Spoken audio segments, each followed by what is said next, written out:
সুপ্রিয় শিক্ষার্থী, আসসালামু আলাইকুম। আশা করি যে যেখানে আছো ভালো আছো, সুস্থ আছো। তো আজকের ক্লাসে তোমাদের সবাইকে স্বাগত। আজকে আমি তোমাদের বাংলা দ্বিতীয় পত্রের সারাংশ সারমর্ম নিয়ে আলোচনা করব। আর এই বিষয়টা তোমাদের কাছে আসলে নতুন কোনো বিষয় না। এটা তোমরা 6, 7, 8, 9 মানে সব ক্লাসে মোটামুটি 6 থেকে করে আসছো। হ্যাঁ, তারপরেও অনেকেরই দেখা যায় যে এটা আসলে তোমরা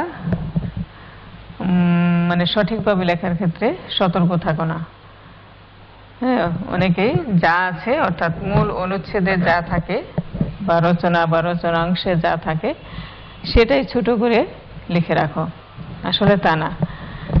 তো আজকে আমি তোমাদের যে কিভাবে সারাংশ সারমর্ম লিখতে হয় এটা নিয়ে আলোচনা করব।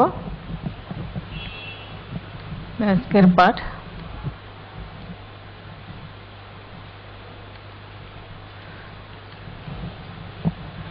সারাংশ সারমর্ম। আসলে সারাংশ বা সারমর্ম হচ্ছে যে কোনো গদ্য অথবা পদ্য যে কোনো রচনা বা রচনাংশের কোনো না কোনো মূল ভাব থাকে, সেই মূল ভাবকে সহজ সরল ভাষায় সংক্ষিপ্ত আকারে লিখবার নামই হচ্ছে সারাংশ সারমর্ম লিখন।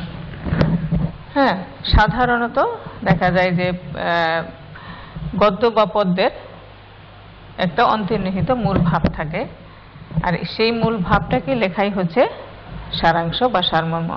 সাধারণত গদ্যের ভাব সংক্ষেপণকে সারাংশ এবং পদ্যের ভাব সংক্ষেপণকে সারমর্ম মানে বোঝাতে গদ্য বা পদ্যের ভাব সংক্ষেপণ বোঝাতে এই সারাংশ সারমর্ম কথাটি ব্যবহৃত হয়ে থাকে। কিন্তু আসলে দেখা যায় যে কোনো কোনো রচনা বা রচনাংশ বা একটি বিষয়কে বা সেই বিষয়টাকে কি নানা রকম যুক্তি, দৃষ্টান্ত, উপমা ও রূপকের সাহায্যে প্রকাশ করা হয়। অর্থাৎ মূল অনুচ্ছেদ অথবা কবিতাংশে যে সেখানে একটি বিষয়কে কি যুক্তি দিয়ে উপস্থাপন করা হয়, দৃষ্টান্ত দিয়ে, উপমা দিয়ে উপস্থাপন করা হয়। আর সেই যুক্তি, দৃষ্টান্ত, উপমা এগুলোকে বাদ দিয়ে অল্প কথায় মূল বক্তব্যটি সংক্ষিপ্ত আকারে প্রকাশ করাই হচ্ছে সারাংশ। তবে সারাংশ বা সারমর্ম ক্ষেত্রে কিন্তু আরেকটু পার্থক্য আছে, যার তা হলো সারাংশ হচ্ছে মূল বক্তব্য। সারাংশ হচ্ছে কোনো অনুচ্ছেদের, কোনো কবিতাংশের কি মূল বক্তব্য, আর সারমর্ম হচ্ছে সেই মূল বক্তব্যের মর্ম কথা বা ভাবার্থ। সারাংশ হচ্ছে মূল বক্তব্যের মর্ম কথা বা ভাবাংশ। কোনো রচনাংশে সারমর্ম লিখতে যদি হয়, যখন লিখবে তখন কি করতে হয়? হ্যাঁ, যে সেই রচনায় লেখক বা কবি কি বলতে চেয়েছেন, তাই না, কি বোঝাতে চেয়েছেন, কি প্রকাশ করতে চেয়েছেন, সেই ভাবকে সংক্ষেপ করে মানে তুলে ধরতে হয়। আর দেখা যায় যে এই যে সারমর্ম বা সারাংশ, সেটা কি মূল অনুচ্ছেদ বা কবিতাংশের থেকে আকারে কি হয়, ছোট হয়, তাই না? আর সারমর্মটা সেই সারাংশ থেকেও কিন্তু আকারে আরো ছোট হয়।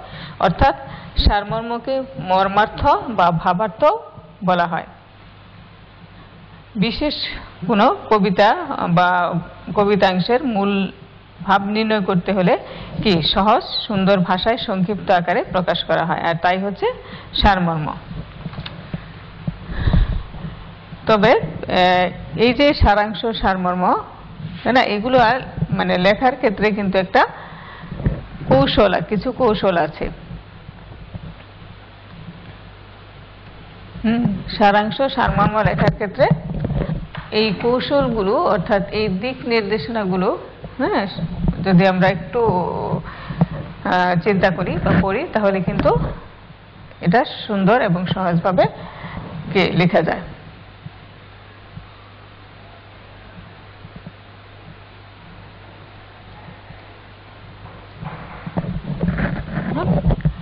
যে সারাংশ লেখার ক্ষেত্রে কি করতে হবে, যে সারাংশ বা সারমর্ম লেখার দক্ষতা যদি অর্জন করতে হয় তাহলে তোমাকে নিয়মিত এটা অনুশীলন করতে হয়, এবং যে যত বেশি চর্চা করে ততই তার পক্ষে সেই রচনা বা রচনাংশের মূল ভাববস্তু উপলব্ধির ক্ষমতা এবং নৈপুণ্য বাড়ে।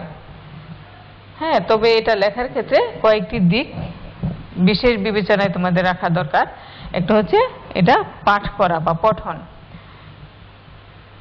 যে সারাংশ বা সারাংশ লিখতে গেলে অনুচ্ছেদের তথ্য লিখলেই চলে না, মূল ভাব বুঝে নিয়ে তাকে সংক্ষেপে প্রকাশ করতে হয়।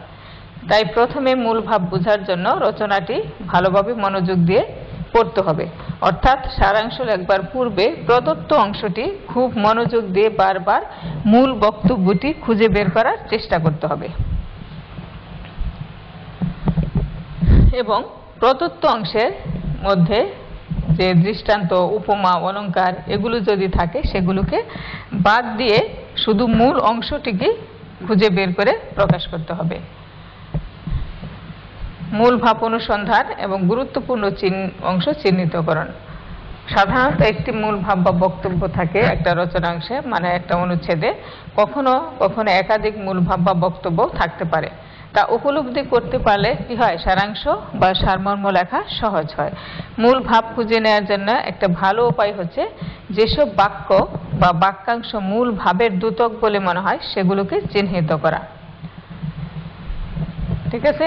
আরো একটা বিষয় হলো যে বাহুল্য বর্জন, অর্থাৎ ওই রচনাংশে অথবা কবিতাংশে কি থাকে, যে দৃষ্টান্ত থাকতে পারে, উপমা থাকতে পারে, অর্থাৎ লেখক বা কবি কি করেন, যে কোনো একটি বিষয়কে নানা রকম যুক্তি দিয়ে, নানা রকম দৃষ্টান্ত দিয়ে, উপমা ব্যবহার করে, রূপকের সাহায্যে কি ওই বিষয়টাকে প্রকাশ করে। সেখানে অনেক সময় মূল ভাব যদি আমি প্রকাশ করতে চাই সেখানে কিছু বাহুল্য অংশ থাকে, সেই বাহুল্যকে অর্থাৎ অপ্রয়োজনীয় অংশকে বাদ দিতে হবে। অপ্রয়োজনীয় অংশ থেকে প্রয়োজনীয় অংশ আলাদা করার মাধ্যমে মূল ভাব খুঁজে বের করা যায়। আর এই কারণে যে যত বেশি ওই রচনাংশ বা ওই বিষয়টাকে পড়বে, অনুচ্ছেদটা পড়বে, সে তত বেশি তত তাড়াতাড়ি কি ওই রচনাংশের ভাববস্তুটা উপলব্ধি করতে পারবে। এবং প্রদত্ত অংশে উল্লেখ নাই বা ওই রচনাংশে উল্লেখ নাই এমন কোনো কথা লেখা উচিত নয়। মূল ভাবের বাইরে অন্য কোনো ব্যক্তিগত মতামত, মন্তব্য এগুলো সারাংশ সারমর্ম প্রকাশ করা চলে না। আর সারাংশ সারমর্ম কি করতে হয়, একটি অনুচ্ছেদে লেখা উচিত। প্রসঙ্গ বাক্য সারাংশ সারমর্মে প্রথমে থাকলে ভালো। হ্যাঁ, তবে এটা শেষেও থাকতে পারে। যদি প্রত্যক্ষ উক্তি থাকে তাহলে তা পরোক্ষ উক্তিতে সংক্ষেপে প্রকাশ করতে হয়। ঠিক আছে। আর সারাংশের ভাষা তো অবশ্যই সহজ সরল হতে হবে, অর্থাৎ সরল এবং সাবলীল ভাষা হওয়া দরকার। তাই জটিল বাক্যের পরিবর্তে সরল বাক্য এবং দুরূহ শব্দের পরিবর্তে সহজ সরল শব্দ ব্যবহার করা উচিত। মূলের কোনো অংশের হুবহু উদ্ধৃতি বা অনুকৃতি সারাংশ সারমর্ম গ্রহণীয় নয়। হ্যাঁ, মূলের কোনো অংশকে সামান্য অদল বদল করে লিখে দেওয়াও অনুচিত।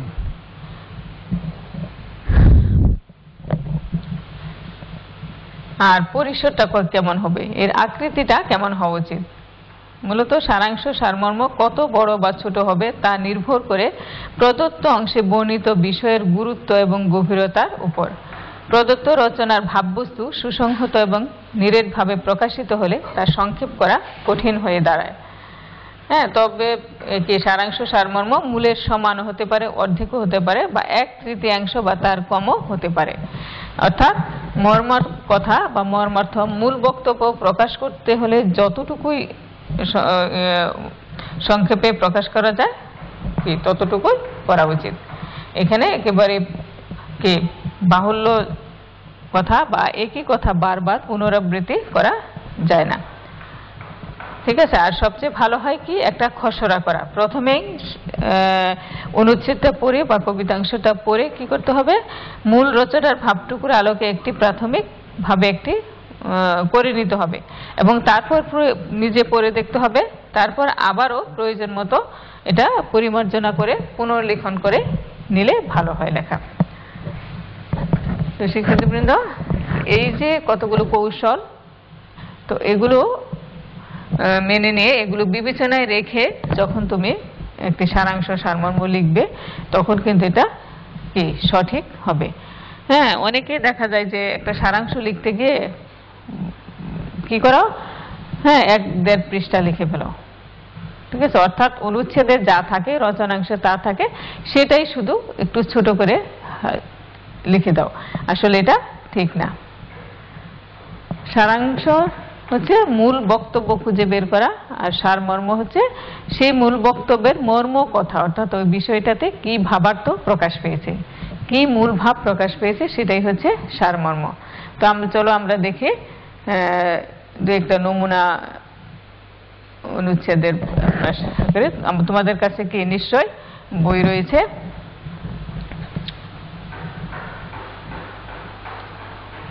তোমরা বইটা একটু সামনে নিয়ে বসো, হ্যাঁ, তাহলে তোমাদের জন্য ভালো হবে। যে আমি প্রথমে একটা শুরু করছি। দেখো, একটা অনুচ্ছেদ, হ্যাঁ, একটা অনুচ্ছেদ যে শ্রমকে শ্রদ্ধার সঙ্গে গ্রহণ করো, কালি ধুলার মাঝে রৌদ্র বৃষ্টিতে কাজের ডাকে নেমে যাও, বাবু হয়ে ছায়ায় পাখার তলে থাকবার দরকার নেই, এ হচ্ছে মৃত্যুর আয়োজন। কাজের ভেতর কুবুদ্ধি কুমতলব মানব চিত্তে বাসা বাঁধতে পারে না। কাজে শরীরে সামর্থ্য জন্মে, স্বাস্থ্য, শক্তি, আনন্দ, স্ফূর্তি সকলেই লাভ হয়। পরিশ্রমের পর যে অবকাশ লাভ হয় তা পরম আনন্দের অবকাশ। তখন কৃত্রিম আয়োজন করে আনন্দ করার কোনো প্রয়োজন হয় না। শুধু চিন্তার দ্বারা জগতের হিত সাধন হয় না। মানব সমাজে মানুষের সঙ্গে কাজে, রাস্তায়, কারখানায় মানুষের সঙ্গে ব্যবহারে মানুষ নিজেকে পূর্ণ করে। হ্যাঁ, অর্থাৎ তোমাদের বইয়ে দেখবে এই যে রচনাংশটুকু রয়েছে, হ্যাঁ, তোমাদের সামনে নিশ্চয়ই বই আছে, বইটা নিয়ে তোমরা বের করে দেখো। হ্যাঁ, তোমাদের যে 27 নম্বর যে অনুচ্ছেদ বা রচনাংশটা রয়েছে, সেটা নিয়ে আমি আলোচনা করছি। যে আবারও আমি পড়ে, যেহেতু এটা বারবার পড়তে হবে, আরেকবার আমি পড়ে তোমাদের শোনাচ্ছি। যে শ্রমকে শ্রদ্ধার সঙ্গে গ্রহণ করো, কালি ধুলার মাঝে রৌদ্র বৃষ্টিতে কাজের ডাকে নেমে যাও, বাবু হয়ে ছায়ায় পাখার তলে থাকবার দরকার নেই, এ হচ্ছে মৃত্যুর আয়োজন।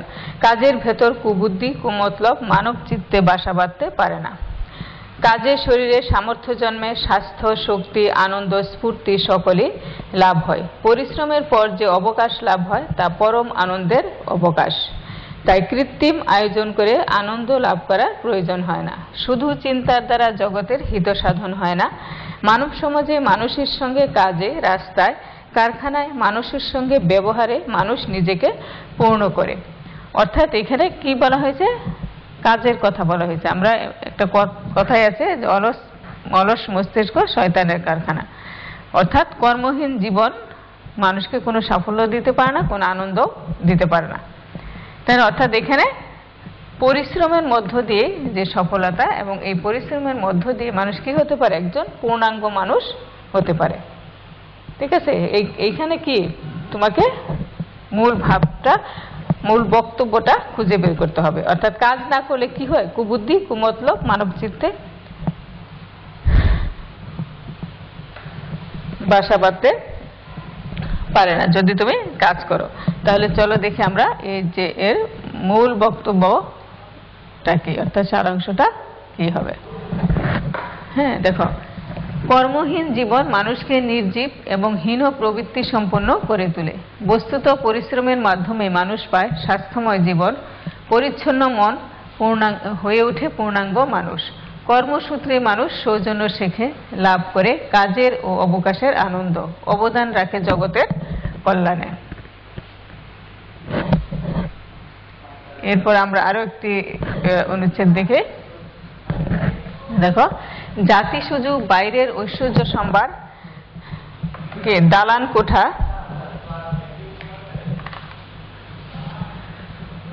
কোঠায় কিংবা সামরিক শক্তির অপরাজয়তার বড় হয় না, বড় হয় অন্তরের শক্তিতে, নৈতিক চেতনায় আর জীবন পণ করে অন্যায়ের বিরুদ্ধে দাঁড়ানোর ক্ষমতায়। জীবনের মূল্যবোধ ছাড়া জাতীয় সত্তার ভিত কখনো শক্ত আর দুর্মূল্য হতে পারে না। মূল্যবোধ জীবনাশ্রয়ী হয়ে জাতির সর্বাঙ্গে ছড়িয়ে পড়লেই তবে জাতি অর্জন করে মহত্ব আর মহৎ কর্মের যোগ্যতা। সব রকম মূল্যবোধে বৃহত্তম বাহন তথা মাতৃভাষা আর তা ছড়িয়ে দেবার দায়িত্ব লেখক আর সাহিত্যিকের। হ্যাঁ, তোমরা যদি এটা পড়ো তাহলে কি দেখা যায় যে জাতির অগ্রগতির মাপকাঠি কি? বাইরের আড়ম্বর বা অন্তরের ঐশ্বর্যের মধ্যে। এটা বাইরের একটা জাতির ঐশ্বর্য সম্ভার কিন্তু তার দালান কোঠা বা সামরিক শক্তি এগুলোতে বোঝা যায় না। কিসে বোঝা যায়? যে মানুষের আত্মশক্তি বা অন্তরের শক্তি বা নৈতিক চেতনায়। ঠিক আছে, তাহলে আমরা এর সারাংশটুকু পড়ি। দেখো যে জাতির অগ্রগতির মাপকাঠি বাইরের আড়ম্বর নয়, অন্তরের ঐশ্বর্যে। মনের এই ঐশ্বর্যের অন্য নাম সামাজিক মূল্যবোধ, আর তার প্রকাশ ঘটে অন্যায়ের বিরুদ্ধে আপোষহীনতায় ও নৈতিক চেতনায়। জাতির ভিত্তিকে দৃঢ় করতে হলে এই মূল্যবোধের প্রসার দরকার। মাতৃভাষার মাধ্যমে সর্বত্র তা সঞ্চারিত করার দায়িত্ব হচ্ছে লেখকের। অর্থাৎ একটা জাতির মাপকাঠি কি? বাইরের আড়ম্বর দিয়ে হয় না, মনের ঐশ্বর্য দিয়ে হয়। আর এই মনের ঐশ্বর্য হচ্ছে সামাজিক মূল্যবোধ। হ্যাঁ, একটা মানুষের মধ্যে সামাজিক মূল্যবোধ তখনই হয় যখন সে অন্যায়ের বিরুদ্ধে রুখে দাঁড়ায়, অন্যায়ের বিরুদ্ধে আপোষহীন থাকে। হ্যাঁ, তার মধ্যে নৈতিক চেতনা বোধ থাকে। আর জাতির ভিত্তিকে দৃঢ় করতে হলে এই মূল্যবোধেরই দরকার। তবে এটা কিভাবে সঞ্চারিত হতে পারে মানুষের মধ্যে? কার দায়িত্ব? এখানে দেখা গেছে শেষের একটা লাইন দেখো, যে সব রকম মূল্যবোধের বৃহত্তম বাহন ভাষা তথা মাতৃভাষা, আর তা ছড়িয়ে দেবার দায়িত্ব লেখক আর সাহিত্যিকের। এবং সেই কথাটাই এক লাইনে বলা হয়েছে যে মাতৃভাষার মাধ্যমে সর্বত্র তা সঞ্চারিত করার দায়িত্ব লেখকদের। এরপর আমরা একটি সারমর্ম দেখি। দেখো,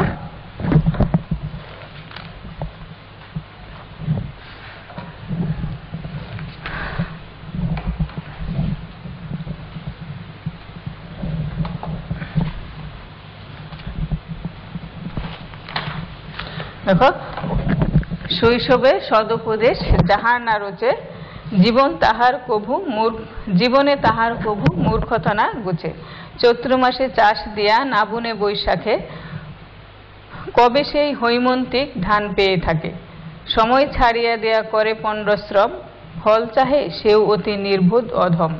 খেয়া তরি চলে গেলে বসে থাকে তীরে, কিসে পার হবে তরি না আসিলে। হ্যাঁ, অর্থাৎ এই কবিতাংশটুকু তোমাদের বার্ষিক পরীক্ষা সিলেবাসে আছে, তবে এটা অনুশীলনীতে রয়েছে। তোমরা দেখো 8 নম্বর অনুশীলনীতে এটা রয়েছে যে শৈশবে সদুপদেশ যাহার না রোচে, জীবনে তাহার কভু মূর্খতা না গুছে। চৈত্র মাসে চাষ দিয়া না বুনে বৈশাখে, কবে সেই হৈমন্তিক ধান পেয়ে থাকে। সময় ছাড়িয়া দেয়া করে পণ্ডশ্রম, ফল চাহে সেও অতি নির্বোধ অধম। খেয়া তরি চলে গেলে বসে থাকে তীরে, কিসে পার হবে তরি না আসিলে ফিরে। অর্থাৎ এখানে কি বলা হয়েছে? যে সময়ের কাজ সময়ে করতে হবে, সময় ছাড়িয়া দেয়া করে পণ্ডশ্রম, ফল চায় সেও অতি নির্বোধ অধম। তোমরা যদি এই অনুচ্ছেদের মধ্যে অর্থাৎ কবিতাংশের মধ্যে কি খুঁজো, মূল ভাবটা খুঁজো, তাহলে কি আসে এখানে? সময়ের কাজ সময়ে করতে হবে। তাই না? সময় চলে গেলে তারপরে যদি আমরা কাজ করি, সেই কাজ মূলত কি? বৃথাশ্রম বা পণ্ডশ্রম হয়। পণ্ডশ্রম হচ্ছে যে শ্রমের কোনো মূল্য নাই। তাই না? খেয়া তরি এসে যদি তীরে না থাকে, তাই না, তাহলে কি পরে আসলে কি তোমার কোনো কাজে লাগবে? লাগে না। তাহলে এর কথা হচ্ছে, এই মূল ভাবটা হচ্ছে কি? আমরা মূল ভাবটা একটু দেখি। দেখো, যে আমাদের সময়ানুবর্তী হতে হবে, সময়ের কাজ সময়ে শেষ করতে হবে, নইলে হারানো সময়ের যে ক্ষতি তার কোনোদিন পুষিয়ে নেওয়া যাবে না। তখন অনুশোচনা করেও কোনো লাভ হবে না। শিক্ষার্থীবৃন্দ, আশা করি বুঝতে পেরেছ। আমরা আরো একটি তোমাদের অনুশীলনীর যে কবিতাংশ রয়েছে সেটা নিয়ে আলোচনা করছি। এগুলো তোমাদের দেখো 7 নম্বরে এটা অনুশীলিত রয়েছে, মহাজ্ঞানী মহাজন যে পথে করে গমন হয়েছেন প্রাতঃস্মরণীয়, সেই পথ লক্ষ্য করে স্বীয় কীর্তি ধ্বজা ধরে আমরাও হব বরণীয়। সময় সাগর তীরে পদাঙ্ক অঙ্কিত করে আমরাও হব যে অমর, সেই চিহ্ন লক্ষ্য করে অন্য কোনো জন পরে যশোদ্বারে আসিবে সত্তর। করোনা মানবগণ বৃথা ক্ষয় এ জীবন, সংসার সমরাঙ্গন মাঝে সংকল্প করেছ যাহা, সাধন করহ তাহা ব্রতী হয়ে নিজ নিজ কাজে। শিক্ষার্থীবৃন্দ, তোমাদের সামনে নিশ্চয় বই আছে, এই যে কবিতাংশটা এটা যদি কয়েকবার পড়ো তাহলে কিন্তু এর মূল ভাবটা তুমি অনুধাবন করতে পারবে। অর্থাৎ এখানে মহাজ্ঞানী মহাজন যে পথে করে গমন হয়েছেন প্রাতঃস্মরণীয়, অর্থাৎ মহাজ্ঞানী যারা যারা স্মরণীয় ব্যক্তি, কীর্তিমান ব্যক্তি, তারা যে কাজ যে পথে করে গমন মানে যে কীর্তি করে গেছেন, যে কীর্তির মধ্য দিয়ে স্মরণীয় হয়েছেন, আমরাও যদি এই পৃথিবীতে বরণীয় হতে চাই অর্থাৎ বেঁচে থাকতে চাই তাহলে কি তাদের পথই অনুসরণ করতে হবে। ঠিক আছে, তাহলে আমরা দেখি এর মূল ভাবটা কি। পৃথিবীতে যারা কর্ম জ্ঞান সাধনা দ্বারা মহৎ আদর্শ স্থাপন করেছেন তারা যুগে যুগে সব মানুষের কাছে স্মরণীয় বরণীয় হয়ে আছেন। তাদের অনুসৃত জীবনকে অনুসরণ করে আমাদের চলতে হবে। মহৎ কর্ম সাধনের জন্য আমাদের সংকল্পবদ্ধ হতে হবে। তো শিক্ষার্থীবৃন্দ, আশা করি তোমরা এই সারাংশ সারমর্ম লেখার নিয়মগুলো বুঝতে পেরেছ এবং তোমরা এটা যত বেশি চর্চা করবে তত বেশি তোমাদের আয়ত্ত আসবে। হ্যাঁ, সংক্ষেপে লেখা। তো আজকের ক্লাস এ পর্যন্তই। তোমরা সবাই ভালো থাকো, সুস্থ থাকো। আল্লাহ হাফেজ, সবাইকে।